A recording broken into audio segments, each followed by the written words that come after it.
مرحبا دكتور عبد القادر، شلونك؟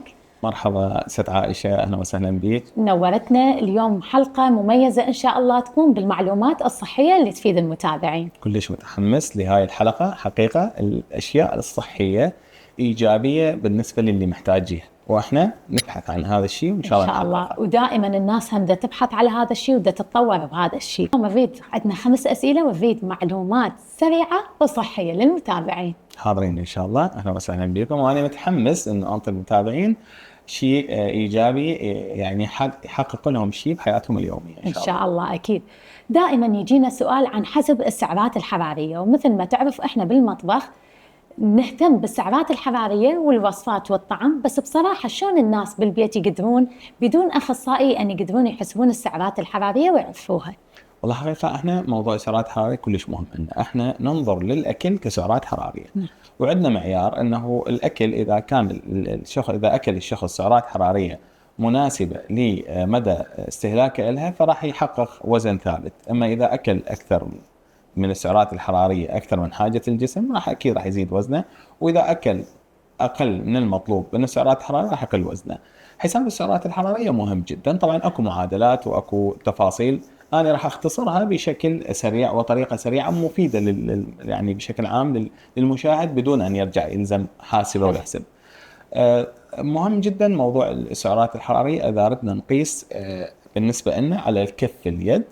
هذا الكف ممكن يكون هو المعيار كميات الأكل. طبعا احنا بالأكل عندنا دهون وعندنا بروتينات وعندنا خضروات وعندنا فواكه، هاي كلها ممكن أنه نحققها باليوم الواحد إنه نحققها كغذاء صحي متكامل من دون أن نعاني من سمنة أو نعاني من بالعكس قلة بالفيتامينات وسوء يعني سوء التغذية. والكف مال الإيد معقولة حيقدر يفيدنا نحسب سعره؟ إن شاء الله. يعني هو بعض المصادر تشير إلى هالشيء، أنه حجم الكف مال اليد ممكن أنه أنا أبلش بالبروتين أولا اللي هي أهم وجبة رئيسية بالنسبة لنا، لأن بها ألياف تفيد الجسم وايضا تحقق لي طاقه عاليه، لان هاي الالياف تحتاج طاقه حتى تنهضم وبنفس الوقت تعطي طاقه عاليه للجسم.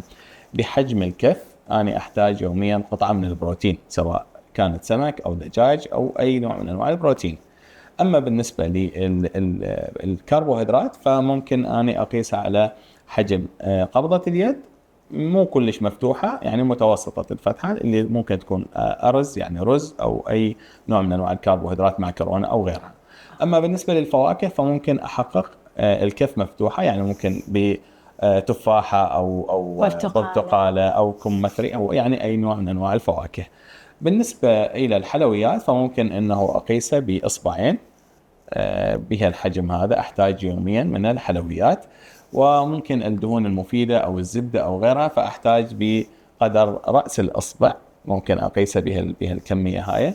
بالنسبه للمكسرات طبعا هي المكسرات اللي هي مصدر للفيتامينات والمعادن بجسم الانسان، فممكن احتاج قبضه مفتوحه شويه، يعني اكثر من الكربوهيدرات.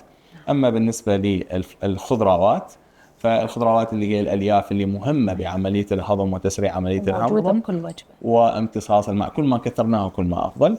فاحتاج ممكن كميه اكبر، فممكن اخلي الايدتين مفتوحه بهالشكل هذا. حجم الخضروات كل ما زاد كل ما افضل، كل ما سرع عمليه الهضم كل ما سرع عمليه الامتصاص وكل ما كان جهاز الهضم مرتاح اكثر. هذا بالنسبه لي يعني ريجيم السعرات اذا اردنا نقيسه. والرجل يحتاج تقريبا، طبعا هو كم سعره نحتاج هذا يختلف على حسب العمر وحسب الوزن وحسب الطول وحسب الحالة النفسية، بس مينيمم كأقل يعني سعرات نحتاجها باليوم كرجل 1500 سعرة، ممكن يوصل لل 2000 ممكن يوصل ل 3000 حسب الحالة. وكامرأة 1200 سعرة حرارية 1200 كالوريز نحتاج للامرأة.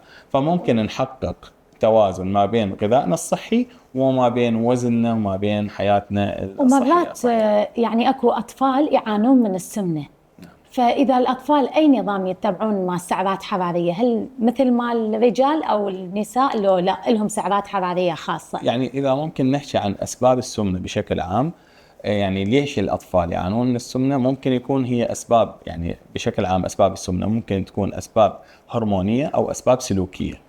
الأسباب الهرمونية إنه أكو مشكلة بهرمونات الغدة الدرقية اللي هي مسؤولة عن الأيض والميتابوليزم مال الجسم، او عندنا مشكله بالكورتيزول اللي هو مسؤول عن خزن الدهون، واللي هذا مرات يزيد به بالتوتر والقلق وغيره، او مشكله عندنا هرمونات يعني العفو، عندنا مشكله بهرمونات البنكرياس اللي هي مسؤوله عن ايضا السكريات، يعني تفرز الانسولين وغيره، وايضا الدهون وغيره.